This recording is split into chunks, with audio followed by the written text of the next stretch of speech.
Olá pessoal, tudo bem? Está no ar aqui na sua rede Alto Tietê, canal 527 da Claro TV, o programa Agora é Noite com André Martinez. É um prazer muito grande estar com vocês. No programa de hoje nós vamos bater um papo com o cineasta Rodrigo Campos, ele que está fazendo um novo trabalho, mas é já, daqui a pouquinho, após o intervalo comercial, não saia daí.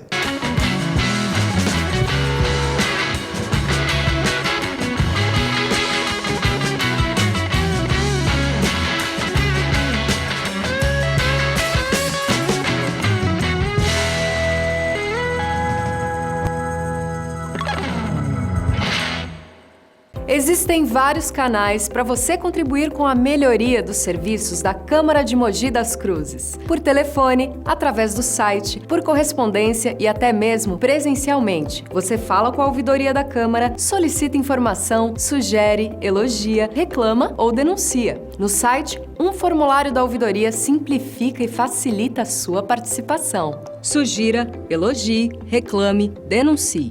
Você fala, a Câmara ouve e aprimora. Estamos de volta aqui na sua rede Alto Tietê, canal 527 da Claro TV, transmitindo para toda a região do Alto Tietê e também Guarulhos e para o mundo todo através do YouTube, no www.youtube.com/redealtotietê, a sua TV do seu jeito. Programa Agora é Noite, recebendo de volta aqui o meu amigo Rodrigo Campos. Tudo bem, Rodrigão? Tudo bom, André? Beleza? Por que eu falo de volta? Porque o Rodrigo já esteve aqui com a gente na primeira temporada e convidado bom é assim, entendeu? O cara vem e volta, o cara que tem conteúdo volta, entendeu? Porque sempre tem coisas legais e você ficou com muita coisa para falar ainda do ano passado, daquela primeira temporada. E agora com uma grande novidade aí, que ele está lançando mais um curta-metragem, né? Mais um curta-metragem independente. Agora é a ficção Amari, né? Mais uma produção independente da Itapetí Filmes, fazendo a diferença aqui na nossa região. Antes de começar o programa aqui, Rodrigo, a gente estava falando aqui, você está fazendo trabalhos aqui na região que nunca foram feitos, né, cara? A gente tem muitos realizadores aqui, né? Mas eu acho que nos últimos anos, talvez com uma trajetória com recurso de editais, né? Um trabalho mais... Acho que um pouco mais planejado, assim, eu acho que sim. Acho que eu consegui abrir portas também, né? Sim. Acho que tem muita gente que está produzindo comigo também. Teve muita gente que entendeu a importância desses editais, que também agora está tendo acesso, está usando, né? Atrás, né? Então eu acho que foi importante para a região, isso sim. Legal. Bom, o filme Amari, né, que é a nova produção do Rodrigo Campos, resgata a imigração italiana em Mogi das Cruzes, né? Ambientada durante a ditadura militar brasileira.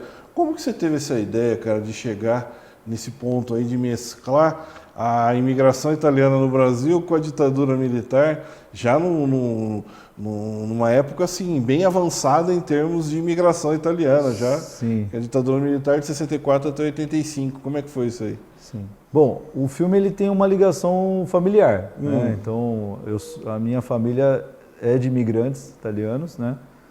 E em 2020 eu lancei um documentário sobre a minha avó, a Amabile.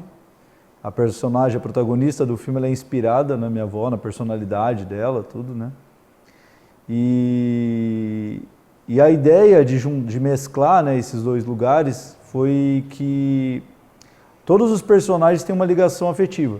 Né, os nomes, os personagens, a personalidade, a característica tem ligações com pessoas da minha família, né, pessoas que eu nem conheci, né, de ancestralidade mesmo.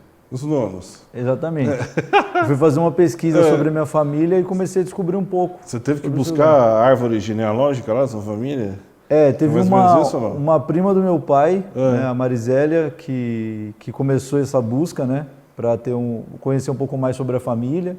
Saber quando foi, né, que eles chegaram, de onde eles vieram, né? Então foi muito interessante ter acesso a essa pesquisa, né? Que eles eram de uma comuna na região de Lázio, né? E eles vieram para cá no começo do século passado. E durante essa pesquisa eu também descobri a Vila Taquarussu. Eu já sabia um pouco, né, dessa vila que existia aqui na divisa de Mogi com Paranapiacaba, no distrito de Coatinga. E aí eu descobri um pouco mais sobre a história, né, da vila, que entre a década de 30 até o começo da década de 60, ela abrigava, né, imigrantes que chegavam, os italianos, e nesse lugar eles trabalhavam principalmente para abastecer os trens de Paranapiacaba, né? Então, porque era a partir, né, era tudo a combustão, né? Então, e a vila era uma grande responsável por abastecer, né, os trens de Paranapiacaba, que era ali em Paranapiacaba onde chegavam, né, muitos desses imigrantes, muitas pessoas que iam trabalhar ali naquela região.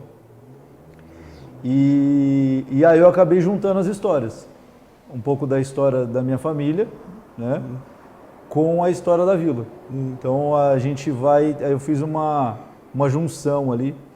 Então, e aí a gente acabou fazendo essa ficção, né?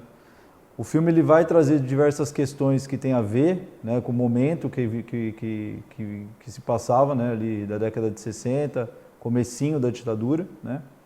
E tem uma questão ali de um conflito geracional, né? Tem a matriarca, que é a Amabile, que o marido ficou na guerra, né, para a guerra, e eles vieram para o Brasil. E ela é a que mantém aquela família ainda, né, unida na vila. E dentro ali dessa família tem um conflito realmente entre os irmãos e ela. Então tem um conflito geracional, tem um atrito muito grande ali em relação ao que a filha mais nova, né, está querendo viver ali. Ela tem uma relação com uma outra mulher da vila, e o irmão não aceita. Então tem toda uma briga, toda uma questão ali. Você acha que esse conflito de gerações assim, ele se dá também um pouco por essa questão etnológica também, assim, vamos dizer assim, porque você tem italianos ali que são imigrantes italianos, né, que já são os avós, que já são mais antigos, que são italianos de fato, que estão vivendo no Brasil, né? Os netos são descendentes de italianos, mas são brasileiros que são nascidos no Brasil. Sim. Então eles já têm essa veia brasileira, vamos falar assim. Então esse conflito, ele se dá também pelos costumes que o italiano raiz não quer que se perca na família, e que o brasileiro não quer pegar do italiano e quer manter o ritmo aqui do Brasil. Seria mais ou menos isso? Sim, eu acho que... Entra isso no contexto também? Tem essa questão dentro acho que das comunas italianas. Depois a gente teve os imigrantes japoneses também, né, que eram muito conservadores, né, muito centrados ali. Era mais até do que uma questão familiar, né? Era uma questão de geração também, né? Sim, e dentro dessas famílias existia muito essa questão hierárquica, né? Sim. Então, realmente... Do amor à bandeira, à pátria. E o respeito em relação, né, aos mais velhos e tudo mais. Então tem um conservadorismo muito grande ali, né, dentro dessa família. E a minha família é uma família muito conservadora, sempre foi, né? Talvez nas últimas gerações a gente está desconstruindo um pouco isso, né? Mas se a gente pega desde a minha bisavó, né, que era super conservadora, passando pela minha avó, até hoje, né, os meus tios, meu pai, assim, eu acho que a partir da geração deles a gente começou a mudar um pouquinho isso. Mas ainda isso vai vindo, né? Vem de geração para geração mesmo. E teve algum momento assim na sua vida que você sentiu esse conflito de geração assim internamente de uma forma mais ardente assim mesmo dentro da sua família? Quando você acha que você sentiu isso? Mas você vai responder isso pra gente já. Daqui a pouquinho, após o nosso intervalo comercial. Não saia daí, é rapidinho.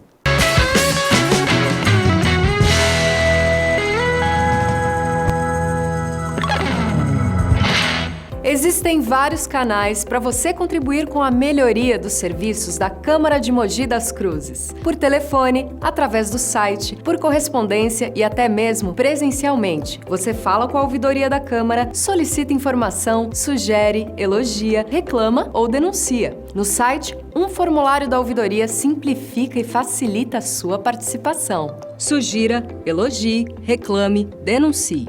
Você fala, a Câmara ouve e aprimora. Olha só, eu sei que você é o melhor que você faz no seu segmento. Você que é lojista, tem um comércio, tem uma empresa, tem uma prestação de serviço, mas às vezes o que está faltando para você crescer é divulgação. E não estou falando só de rede social não, que é importante também, mas eu estou falando da credibilidade que só a TV oferece. A Rede Alto Tietê é uma TV, isso mesmo, ela está presente no canal 527 da Claro, tem também no YouTube, tem portal, tem Instagram, tem tudo que você quiser e vai fazer o melhor comercial para você divulgar o seu comércio, a sua empresa, sua prestação de serviço. Então não deixe de ligar e se informar. Até 10 vezes por dia aparecendo na TV, só aqui na Rede Alto Tietê, a nossa TV.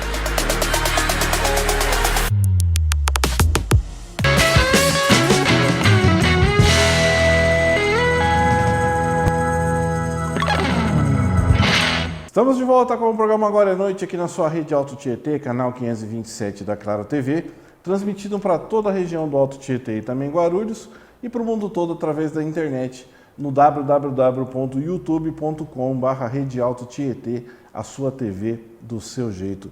E hoje nós estamos batendo um papo aqui com o Rodrigo Campos, cineasta de Mogi das Cruzes, que está lançando mais um curta-metragem, agora é o Amare, que é um curta-metragem inspirado na imigração italiana em Mogi das Cruzes durante o período da ditadura militar no Brasil. O Rodrigo, antes de a gente voltar para o intervalo, eu tinha perguntado para você qual que era o conflito assim, de geração entre os italianos e os brasileiros da sua família, que você viveu de forma mais latente, assim, que você lembra na sua cabeça. Tem alguma coisa assim nesse sentido? Dentro da minha família a gente sempre teve os embates, né? E os italianos sempre são muito mais calorosos nas discussões, assim. A gente trouxe um pouco disso no filme, né? Sim. Tem uma cena que é super representativa. Por exemplo, a questão da Segunda Guerra Mundial, onde o Brasil vai lá para a Itália com os pracinhas combater os italianos. Chegou a já ter essa conversa aí dentro da sua casa? Não? Disso não muito. Disso não? Não, mas do jeito, né, acho que da personalidade, né, dessa questão mais aflorada mesmo, eu sempre vi discussões dentro de casa, né, minha avó sempre, quando, né, sempre muito, né, explosivo. muito calorosa sim, mesmo, sim, né, sim. Os meus tios, o meu pai, sempre foram muito, né, eu não vou falar esquentados, mas sempre tiveram, né, sim, uma personalidade muito forte, né, e isso está no sangue mesmo, vem das gerações, né. Então, muitas vezes eu presenciei essas discussões, né, a família sempre se reuniu muito, né, em datas importantes na casa da minha avó, aqueles almoços de família fora de casa ali, sim, montar no quintal, né? Então isso tudo eu trouxe de certa maneira, está no filme também, né? Mas nos últimos anos eu por conta principalmente dessa polarização política, a gente começa a entender um pouco mais os posicionamentos políticos, ideológicos também, né? Muitas vezes quando você é criança, adolescente, a gente vê essas brigas, mas a gente não entende muito bem o contexto, né? sim. Conforme a gente o tempo vai passando, essa polarização mais acirrada agora, a gente começa a entender também dentro da família, né, como cada um traz isso, né, dentro do posicionamento político, ideológico. Então, eu acho que isso faz parte também da formação, né, da família. Entendi. Bom, e o roteiro do Amar é feito por quem? O roteiro, né, a história é minha, né, eu fiz uma primeira escaleta, que a gente diz, do filme. E aí eu convidei uma grande roteirista de Mogi, que a gente vem trabalhando junto há alguns anos já, a Rebeca Crespo. Ela fez o primeiro e o segundo tratamento do roteiro. E depois eu acabei ali no final ainda fazendo algumas modificações para a história fluir ali. Mas é a quatro mãos. A gente acabou dividindo essa roteirização. Entendi. E você está contando aí novamente aí com vários atores locais aqui também, né? Sim. O protagonismo são de atores de São Paulo. Né? A Lulu Pavarin, que é a protagonista, que ela representa a minha avó, né, no filme, a Amable. Ela também é da minha família. Ela era sobrinha da minha avó. Então, foi legal por conta disso, de ter uma atriz super renomada, né, dentro do teatro e do cinema aqui em São Paulo, e que tem essa questão também com a família, então foi importante. Mas aí de Mogi a gente trouxe o elenco principalmente de apoio ali. Quase todos os atores são de Mogi. A gente deve ter contado com mais de 10, 12 atores que são da cidade. Incluindo meu filho, né? Meu filho, eu coloquei meu filho... A gente tem um núcleo infantil, né? São 6 crianças que ajudam a conduzir o filme também. E para trazer essa questão também familiar, eu coloquei meu filho. Então ele também acabou fazendo a estreia dele. Sim. Ele não vai, eu tenho quase certeza que ele não vai ser ator, mas foi importante para trazer esse contexto assim para o filme também. Sim, para ele estar participando também do trabalho, que não deixa de ser gratificante para você, né? Sim. Tem o Márcio Pial também, tá no elenco, né? Os filhos do Márcio fazem parte do elenco infantil, né? Do nosso elenco. O Vitor e a Eloá, e ele acabou participando como figuração também. Entendi. O Márcio Pior, queria mandar um abraço para ele aí. Ó, Márcio, a gente tá esperando você um dia aqui, pra gente bater um papo aqui no Agora é Noite, tá bom? Um abração para você aí, cara. Márcio. Márcio, um cara muito cheio de... um cara muito talentoso. Bom, o cinema brasileiro agora tá vivendo um momento de esplendoroso, né? Um momento de ouro, né? Ainda estou aqui ganhando o Oscar aí pela primeira vez na história, com o melhor filme estrangeiro. E como aproveitar essa onda aí? Você acha que esse Oscar ele vai aumentar os investimentos, tanto na parte governamental como na parte privada? Você acha que o brasileiro vai passar a enxergar a qualidade do cinema nacional como não enxergava antes e vai aumentar os trabalhos? Ou vai ser algo passageiro que quem trabalha realmente vai ficar chateado aí por não ter aproveitado esse período? O Brasil ele já viveu outros momentos, né, de Oscar, mesmo não ganhando, né, com produções importantes, né, Cidade de Deus e outras produções importantes para o país, né, Central do Brasil, com o próprio Walter Salles. Mas eu acho que o que aconteceu nesse Oscar foi algo diferente, né? As pessoas realmente pararam para torcer, né? Prestaram atenção, foram no cinema assistir o filme. Então, eu acho que isso é importante, principalmente pela questão da formação de público mesmo, né? O brasileiro tem um certo preconceito com o cinema brasileiro, né? E nos últimos anos a gente vem aumentando a produção. O maior problema nosso, na verdade, são as janelas. Eu acho que é lógico, mais recurso ajuda sempre, a gente vai poder produzir mais, mas, por exemplo, com a Lei Paulo Gustavo, que fomentou muitas produções nos últimos anos, a gente agora tem muita produção sendo feita, né, sendo finalizada, e pouca janela. Então, eu acho que uma coisa que a gente está brigando nos últimos anos é a questão da regulamentação. Tanto a regulamentação do streaming no Brasil, que a gente perdeu a oportunidade lá no começo, e está tentando tirar esse atraso agora, para ter mais produção nos streamings, né? E que eles também financiem mais produções nacionais. E em relação à questão da cota de telas, né? Do cinema. A gente tem menos de 10% das telas são do cinema, dos filmes brasileiros, né? Sim. Então, se o brasileiro prestar mais atenção no nosso cinema, mais tela, e a gente regulamentar as telas, a gente vai ter mais produção na sala de cinema. Naturalmente, né? Então, eu acredito que é um bom momento para isso, né? E eu acho também para a gente entender o nosso cinema, né? O Walter Salles, ele trouxe um cinema ali muito da memória, que vai resgatar a questão da ditadura, né? Então, o Amário, por exemplo, ele também está nesse contexto, né? Ele é um filme de memória, que vai resgatar a memória familiar, dentro de um contexto de ditadura também, falando desses problemas, dessas questões geracionais, né? Então, a gente começar a entender que o nosso cinema, ele precisa não ser mais só aquele cinema global que a gente falava, né? Esse filme, ele também, o Ainda Estou Aqui, ele é uma produção Globo Filmes, mas com uma outra característica. A gente era muito pautado nos filmes de humor, né? Durante muito tempo, as bilheterias grandes do Brasil eram pautadas nesse cinema, né? E a gente tem que entender que a gente tem um cinema também dramático, a gente tem um cinema fantástico, muito importante, sendo realizado, que são outros gêneros que também podem ser... A gente não precisa ficar consumindo o cinema americano, o cinema europeu, né? E a gente tem aqui. É isso aí. E para você que defende a ditadura militar, que defende os militares do poder, assistam Ainda Estou Aqui, tá bom? Acho que você vai mudar um pouquinho só de ideia. Rodrigo, Estamos, felizmente, chegando ao final do nosso programa, tá? Sucesso para você. Obrigado. Felicidades aí com a Mari. André. Espero que venham muitas e muitas e outras produções. Logo, logo vai estar no circuito aí pra galera poder assistir, né? Sim. A gente tem outras produções sendo finalizadas também. Aí logo a gente você volta. vai estar voltando aqui, tendo o Tietê também. Tem Tietê. Tá? Então assim, agora nós estamos encerrando nosso programa. Olha ali para aquela lente, que não é a lente do Clodovil, mas é a lente da verdade. E fale ali, em breve teremos aqui na região o nosso primeiro filme policial. Não, esse filme a gente está fazendo com carinho, André. Vai sair. Em breve, uma parceria nossa aqui. Pô, fica com Deus, viu? Valeu. Obrigado, abração. Obrigadão, André. Valeu. Ponto final no programa Agora é Noite de hoje. Eu gostaria de agradecer a audiência e principalmente a paciência de todos vocês. Semana que vem, se Deus quiser, estaremos aqui de volta. Um forte abraço, fiquem com Deus, viva o cinema brasileiro. Tchau.